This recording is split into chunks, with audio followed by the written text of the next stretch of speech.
like, hate, remember, understand гэсэн ийм үгийн үйл өгөөд багш самбар төрчтэй.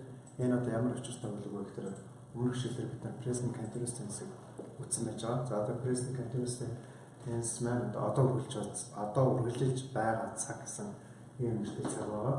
За одоо үргэлжилж байгаа цаг ер нь үргэлжилж үргэлжлэх бүхий цагуудад хэрэглэгддэггүй. Өөрөөр хэлбэл үргэлжлэх бүхий цагийн гол онцлог маань үйл өгөхөөс ing гэсэн төсөл авдаг. Тэгвэл ийм ing гэсэн төсөл авдаггүй ийм үйл өгөөд байдаг. За энэ ing гэсэн төсөл авдаггүй үйл өгөөдийн жишээ төлөөлөл болгож багшны дөрвөн үйл өгөөг авч тайлбарлахаар төлөвлөлөө. За нэгдүгээр нь like орчуулгатай таалагдах үйл өгөөрөө таалагдах гэж орчуулдаг. Hate гэдэг нь үтсэн ядах гэсэн. Үтсэн ядах. Remember гэдэг нь санах гэсэн. Одоо өөрөлдөл санаж дурсах, эргэн санах гэсэн ийм утгатай. За understand гэдэг нь ойлгох гэсэн ийм үг.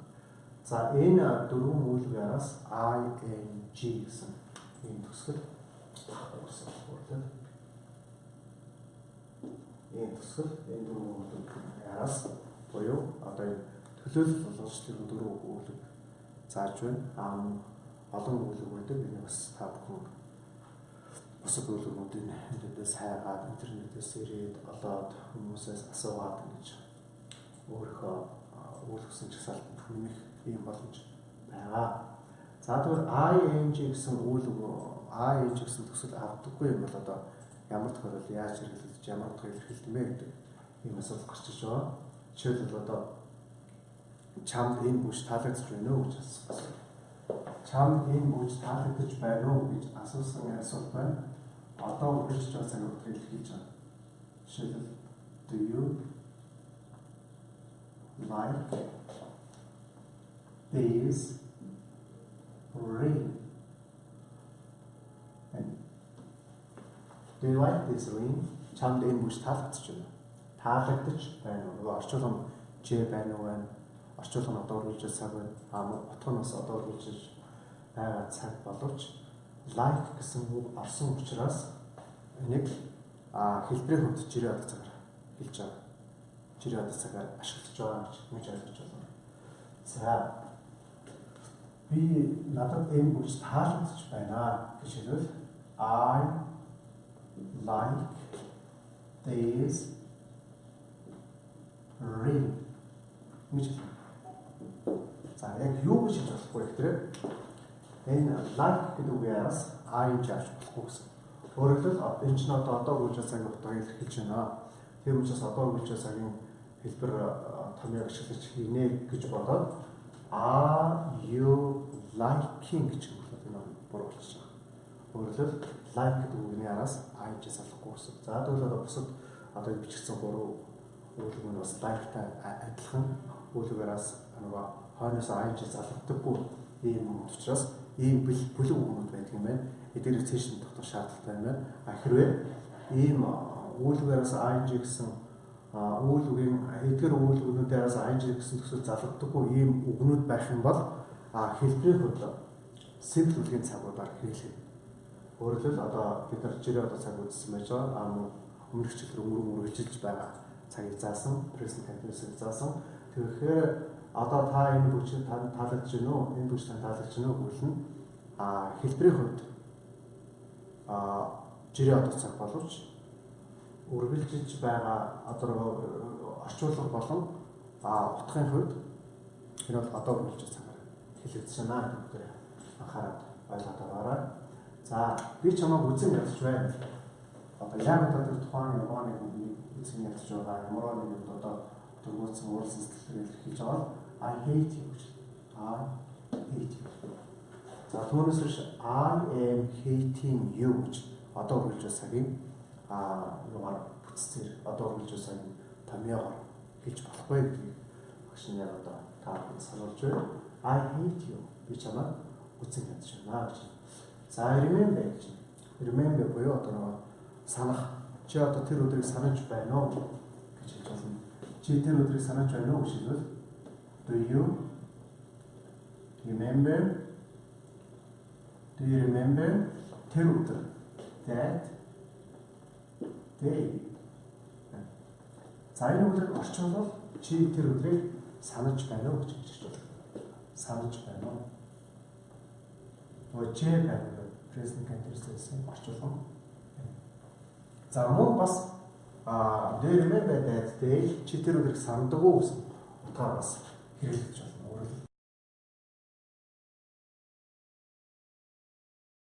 Өөрөөр байнга санддаг юм гэж хэлвэл тийм. За тэгээд яг ойлгохдоо яаж ойлгох вэ гэдэг тухайн цаг үед ярьж байгаа тэр тухайн одоо эмоц гэдэг юм уу цаг үед гэдэг юм уу тухайн одоо зүйлийг яаж хэлэх гэж байгаа гэдэг нь гараад ирчихнэ. Гэхдээ хөвчлэн do you remember that day юусэн шийдвэрийг санаж байна уу гэсэн утгаар хэлэх юм байна. Яг л одоо remember гэдэг дээр л голч хөтөлбөрөд зааж байна. Тэр хадаараа. За та намайг ойлгож байна уу гэсэн асуултыг асууж үзье. Тэгвэл are you understanding me гэж асуув. Ингэж асуух нөгөө present simple tense туслах үйлдэл гэхээр do you understand? Do you understand me? Чи намайг ойлгож байна уу? Do you understand me? Та намайг ойлгож байна. Тиймээ би таныг ойлгож байна гэж байна. Тэгвэл yes I understand. Yes I understand. Таныг юу гэж байна. Тиймээ би таныг ойлгож байна гэсэн юм байна. За тэгвэл үүлгээрээс араасаа айж гэсэн төсөв залгадгүй бүлэг үүлгүүд байдаг. Тэр үүлгүүдийг олж одоо юу авах юм бол цэжлээд тэрийг одоо энэ айж гэсэн төсөв залгадаггүй тийм контекст бүлгийн цагт хэрэглэгдэггүй өгнүүдийг мэдээд авчвал та одоо эдгээр үүлгүүдээс айж гэсэн төсөв залгаж алдахгүй байх нэ. Энийг өдрөөс анхаарал тавиарай. За ингээд хичээлээ хийх гэсэн та бүхэнд одоо хүрч байгаа цаг цаашлаад үргэлжлэх бүлгийн цагт ING гэсэн үгнүүд авдаггүй юм өсүүдийг төлөөлөлж дөрвийг хэлж өглөө. За ингээд өмнөх хичээлээр бид нар present continuous tense үзсэн байж байгаа. Present continuous tense маань одоо Монголын яаж орчуулдаг, томьёо нэмэр гэдэг. За тэгээд таван хэлбэртээр одоо хэрхэн яаж байрлах вэ гэдгийг заасан байгаа бол өнөөдөр өмнөх одоо present continuous tense үргэлжлэх хичээл байгаа учраас одоо багш та бүхэн одоо үргэлжлэж байгаа цаг маань хэрхэн хэрэглэгддэг вэ гэдэг хэрэглэнүүдийг хэлж өгч байна. Анхааралтай сайн сонсоод ойлгож аваарай. Present continuous tense. За нэгдүгээр ямар тохиолдолд хэрэглэх вэ гэхээр яг одоо болж байгаа юм хэлэхдээ яг одоо болж байгаа. Жишээлбэл одоо гадаа бороо орж байлаа гэж үү. Гарч ирэх хөөх бороо орж байна гэж юм бол хараач бороо орж байна гэж хэлвэл look. It is or it's rain. Хараач бороо орж байна. Яг бороо орж байгаа тэр учраас үгшлээ. За одоо та бүхэн лайв хичээл үзээд англи хэлээр хийж байна. Тэгээ одоо гаднаас хэний хүн орж иж чамаас танаас чи юу хийж байгаа вэ гэсэн асуултанд би одоо англи хэлээр хийж байна. Би англи хэлээр сорч байна гэж хэлвэл I am studying English гэж. Яг одоо та юу хийж байгаа вэ? За магадгүй та зураг үзэж байж байгаа бол чи юу хийж байгаа вэ? Юу хийж байгаа вэ гэхээр би зураг үзэж байна гэж хэлвэл I am watching TV. Тийм ээ. Яг одоо зураг үзэж байгаа та юу гэсэн. За тэгэхээр одоо үргэлж байгаа цагаар илэрхийлж байгаа үйл явдлуудын хамгийн ихнийх нь болохоор яг одоо буюу одоо өгүүлчлэлтийн ярьж байх хооронд үргэлжлэж байгаа үйл явдлыг энэ цагаар илэрхийлэх юм. Өөрөлд яг одоо болж байгаа үйл явдлыг present continuous tense-ээр ашиглаж санаа болоод илэрхийлэх юм боломжтой байна гэх мэдээд байгаа. За хоёрдугаар нь тухайн үйл явдал нь одоо аль хэзээний эхэлчихсэн боловч дуусаагүй байгаа.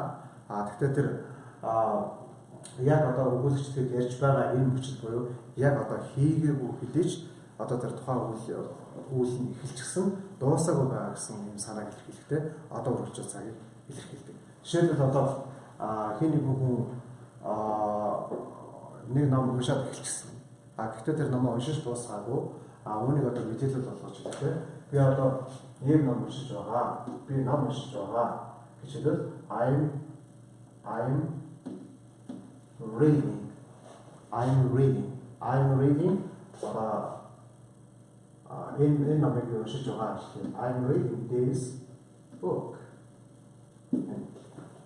Гэхдээ юу ч ялахгүй гэхээр одоо яг тэр үйлчлэгчдийн ярьж байгаа хоронд энэ хүн энэ ном уншаагүй байна. Одоо зүгээр ингэ ярьж суучаад магадгүй ширээн дээр нэг ном байлаа. Чи энэ номыг уншиж байгаа би бас энэ номыг уншиж байгаа шүү дээ гэсэн тохиолдолд одоо ийм утгаар илэрхийлэхдээ ийм одоо present continuous-ээр хийж болно гэсэн. I'm reading this book. Би энэ номыг уншиж байгаа. Чи бас I'm reading this book too. Чи энэ номыг уншиж байгаа мó гэсэн ийм яриа хоёрын хооронд өргөдлөө гэж бодоход ийм present continuous-ийг ашиглаж хэлэх юм байна гэдэг ойлголоо. Өөрөөр хэлбэл ямар нэгэн зүйлийг эхэлчихэд дуусгаагүй тэр тэгтээ тухайн зүйлийг одоо би тэгж байгаа гэж ерөнхийд нь ярьж байгаа тохиолдолд одоо үргэлж цаг хэлнэ гэдэг гэж ойлгож байна. Магадгүй одоо хэнийг хүн цамц нэхэд эхэлчихсэн байгаа. Гэхдээ тэр цамцаа нэгч дуусгаагүй нөгөө хүн тэр ирээд одоо би цамц нэхэд эхэлчихсэн. Одоо би цамцаа нэгч байгаа. Одоо удахгүй би цамцаа дуусгаж байгаа гэж хэлэх юм бол present continuous-ийг хэлнэ гэдэг нь ойлгож байна. За энэ бол present continuous-ийн хоёр дахь хэрэглээ гэж ойлгоорой. За гурав дахь нь болохоор цаг хугацааг шийдчихсэн, төлөвлөжчихсэн. За тэгээд цаг нь болоод одоо газар нь шийдэгдчихсэн ийм тохиолдол бас present continuous tense-ийг хэрэглэж болно. Present continuous tense-ийг хэрэглэж болно. За жишээлбэл одоо I am going to China. I'm going to China today. За энийг одоо ямар утгаар хэлж байгаа юм гэхээр ирээдүйн цаг хэлж байгаа. Өөрөөр хэлбэл одоо өнөөдөр явахаар шийдсэн байна, төлөвлөсөн байна. Хаашаа вэ гэхээр одоо тэр тухайн улс нь одоо бас тодорхой болчихсон байна. За энэ тохиолдолд болохоор I'm going to China today. Би одоо өнөөдөр хятад улс руу явна. Яг одоо нөгөө багчилж орчуулах юм бол би хятад улс руу явж байна гэсэн ийм утгатай боловч одоо яваг байгаа. Яг үүндээ одоо би ингээд юу яаж байгаа 3 цагийн дараа Бээжин руу явах гэж байгаа. За тэгвэл одоо би үүнийгээ та нарт одоо би 3 цагийн дараа би Бээжин явна гэж хэлвэл I'm going to Beijing after 3 hours. Өөрөлд одоо би явахаар шийдчихсэн, төлөвлөжчихсэн. За тэгээд цаг болоод одоо тэр газар нь одоо тодорхой болчихсон.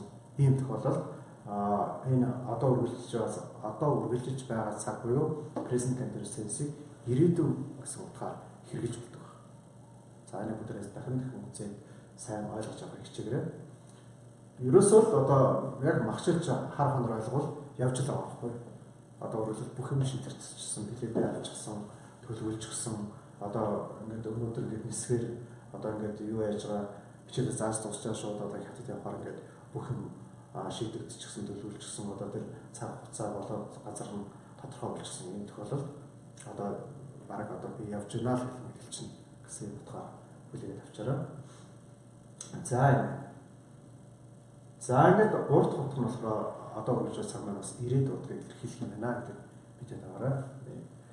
За ингээд эхнийх нь болохоор яг одоо болж байгаа үйл явдал авах юм байна. Хоёр дахь нь болохоор тухайн үйл явдал нь эхэлчээд дуусаагүй байгаа. Одоо тэгтээ яг тэр тухайн үйл явдлаа мэдээлэх зорилгоор хийж байгаа тохиолдол ингэж хэлэх юм байна. Гуравдугаарт нь цаг болоод одоо хугацаа тоглогдчихсан тохиолдолд бас одоо ийм утгаар хэрэглэх юм байна гэдэг ингэж мэдж байгаа. За ингээд одоо үргэлжлэж байгаа цагийн хэрэглэгдэх одоо тохиолдлуудыг бүгд тавханд бас цохос зааж өглөө. Үүнээс гадна бас янз бүрийн нарийн дүрмүүд, нарийн хэрэглэнүүд байдаг. Үүнийг бас тавхан бие дааж мэдээж судлаж, уншиж өөрийнхөө мэдлэгийг дэвшүүлээрэй гэж хэлж байна. За ингээд хичээлийн маань хоёр дахь хэсэг нь дуслаа. Эхний хэсэг нь болохоор үүлгээрээс аян төсөл залгадаггүй хүсүүдийг дөрвөн төлөвлөлт та бүхэнд жишээ авч тайлбарлалаа. Хоёр дахь нь болохоор одоо үргэлж байгаа цаг маань ямар тохиолдолд яаж хэрэглэгдэх вэ гэдгийг зааж өглөө. Гурав дахь цаг маань болохоор одоо гурав дахь цаг биш. одоо 3 дахь хэсэг маань юу гэхээр өмнөх хичээлээр үзсэн present simple tense болон present continuous хоёр маань хэлбэрийг бодохын тулд яаж ялгагддаг вэ гэсэн тэр ялгааг бид бас мэдэж давтарч харцгаая. Present simple tense гэдэг маань жир авцсан.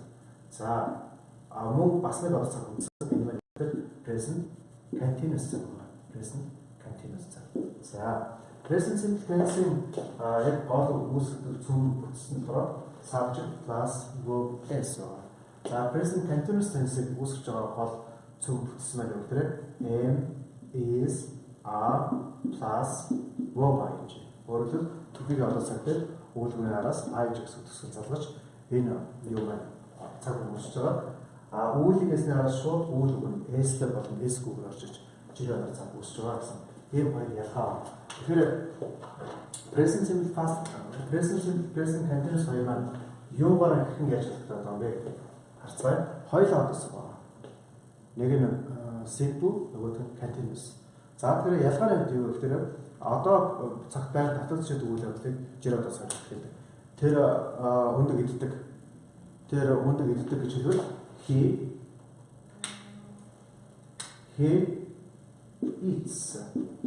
eats an egg.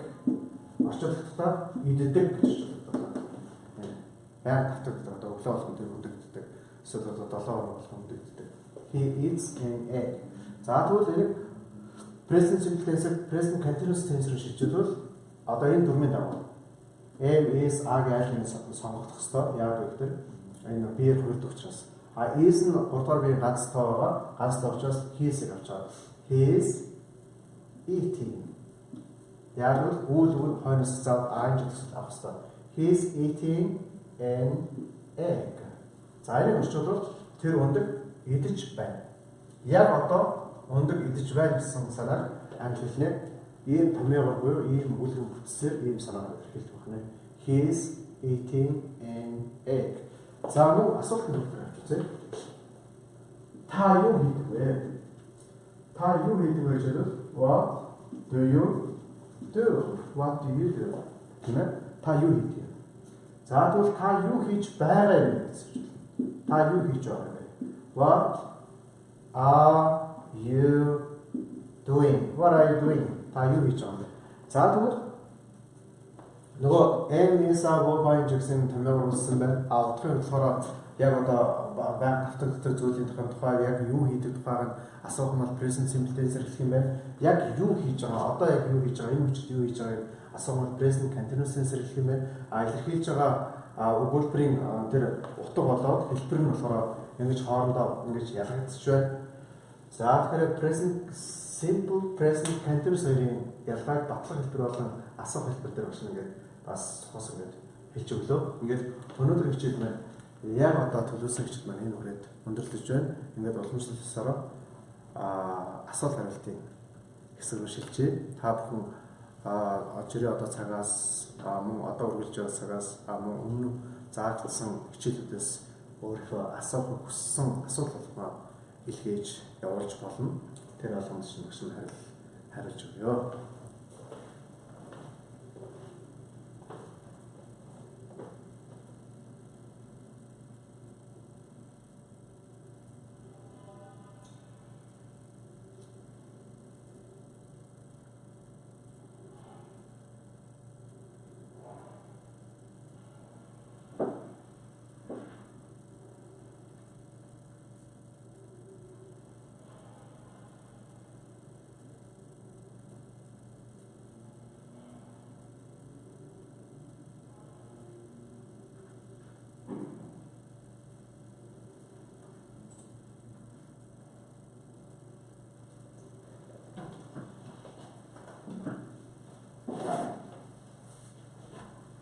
Яг сэтгэлд авшаа асуултанд чинь хариулт авчлаа. 6 сарын 5-нд ирсэн ангиас өөр ангаар хэлэхгүй гэж байна. За 6 сарын 5-нд манай бүх сургуулиуд маань эхэлсэн байгаа. Зуны сургуулиуд маань 6 сарын 5-нд 6 сарын 31 6 сарын 7 сарын 3, 7 сарын 31 ингээд эхлэе. Тэгэхээр дараагийн анги маань болохоор 6 сарын 7 сарын 3-нд эхэлнэ. Одоо бол хүмүүсээ аваад бүртгэлээ ангууд бүрдээ хүн авах юм боломжгүй болсон байж байгаа. Тэгэхээр одоо бүтгэл хүмүүс сандар хэлний цэгийн мөр ороод 7 сарын 3-нд эхлэх ангид орох боломжтой шүү гэж хэлж байна. Сандар хэлний цэгийн мөр ороод ангиа сонгоод бүртгүүлээрэй. За олон нийтийн сүлжээнд хэрэглэгдэж байгаа жишээ өгүүлбэр дээр тайлбарлаж болох уу гэж олон нийтийн сүлжээнд хэрэглэгдэж байгаа. За энэ чинь жоо ойлгосонгүй. Динэмж тодорхойлсон байна. Нийтлэг жишээ гэж байгаа болоо да. За мөн зураг сайн хичээс болтой тийм. За би яг одоо юу нэр офицер дээр явж байна гэвэл I'm working with officer now гэх зүйтэй яг нэг шиг. Яг одоо та явж байгаа учраас I'm going гэж хэлнэ шүү дээ. Сайн байна уу? Зөвхөн going to ирээд утгаар хэлдэг юм уу? Бусад үйлдвэрлэсэн ирээд утгаар хэлэх үү? I'm reading with ирээд утгаар хэлэх үү? Ямар үед утгын аваад байгаа юм болоо гэж. За энэ зөвхөн going with маань ирээд утгаар хэлэхгүй шүү. Одоо шийдэл би одоо яг явах гэж байгаа гэж хэлж байгаа тохиолдолд одоо би I'm going to China today гэж байгаа. За одоо та магадгүй маргааш ч юм уу эсвэл одоо 7 хоногийн дараа машин худалдаж авах гэж байгаа гэж болно. Тэгвэл нь I am buying a car tomorrow гэж одоо нөгөө going гэдэг нь buying гэдгээр солиулж болно гэсэн. За одоо би удахгүй одоо их сургууль авах гэж байгаа. Одоо энэ сургууль эсэх гэж байгаа. Эх 7 хоногт одоо би энэ сургууль эсэж авна гэвэл нь бас одоо эсэж авах гэдэг чинь өөрөө ing-ээр ороод ингэж явж болно. Тэгэхээр тэр to be going to-ийг аваад авах шиг байна. Дараа нь дарааш би ч цаг заатаа to be going to ялгааг нэсэж өгнө. Зам амжилт хүсье гэж баярлалаа. Өнгөрсөн 4 дахьд яасан багшаа хичээл ороогүй гэж багшаа маш чухал гэмтийн ажил гарсан учраас энэ баасан гарагийн лайв хичээлээ явуулж чадаагүй та бүхнээс уучлалт хүсэж байна. Дараагийн 7 хоногийн хавтгаар баасан гараг хичээл маань бие өөрчлөлт явуулчихна. За хизээ хичээл эхлэх вэ гэж байна. За хичээлүүд манай төвийн хичээлийг асуусан юм шиг байна. Хичээлүүд маань сая 6 сарын 5-нд эхэлсэн байж байгаа. Дараагийн сургалт маань 7 сарын 3-нд эхэлнэ шүү. За 7 сарын анги суух боломжгүй амжихааргүй гэвэл нь 7 сарын 31-нд 8 сарын сургалт маань эхлэх гэж байгаа гэдэг энэ ташрын бас та бүхэндээ зарлая. Сайн байна уу? Хичээлүүд таалагдж байна. Таны оюуны ажил үйлсэд улам өндөр амжилт хүсье. За маш баярлалаа. Танд ч гэсэн сурлагын амжилт хүсэн өрөөё. Амар тайван гэсэн байна. YouTube сүүлийн хичээлүүд чинь ороогүй байна лээ шүү. Оруулаад өгөөрэй багшаа. За хүмүүстэй хэлье. YouTube-д одоо энэ талаас орцсон. Эх талаас орчих байхаа хичээлүүд байна. Танд амжилт хүсье. Хичээл тун ойлгомжтой байдаг. Баярлалаа гэж. За танд ч гэсэн маш баярлалаа. Хичээлээ шимтэнгүй үзээрэй, асуух зүйлээ дор бүрээ асууж яваарай гэж хэлээ. Та өмнөх хичээлүүд нь байна уу гэж. За нэг л олон шилжүүлсэн асуулт маань орж ирж байна. Өмнөх хичээлүүд бол хадгалагдсан байж байгаа. За ингээд өмнөх урт одоо 1-с 30 дахь хичээлийг хаанаас олж үзэх вэ гэвэл Сандар хэлний цэгийн орж үзэж болно. Мөн Icon News гэсэн захин хуудасаас орж болно. Icon цэгийн үзэж болно. Мөн зөвхөн энэ Сандар хэлний бишээ зайны сургалтуудад зориулсан суралцагчдаа зориулж одоо Сандар хэлний зайны сургалт гэсэн энэ захин хуудас нээсэн байгаа. Эндээс орж үзэж болно. Ийм олон сургуулиудаас орж одоо урд өмнө заасан хичээлүүдийг нөхөж үзэх юм боломжийг бид бүхэн та бүхэнд олгож байгаа шүү гэдгийг хэлээд энэ өдрийн нэвтрүүлгээ үгээр өндөрлөж байна. Ирэх 7 хоногийн баасан гарагийн 13 цагаас иргэн уулзлаа. Түр баяртай анхаарал тавьсанд баярлалаа.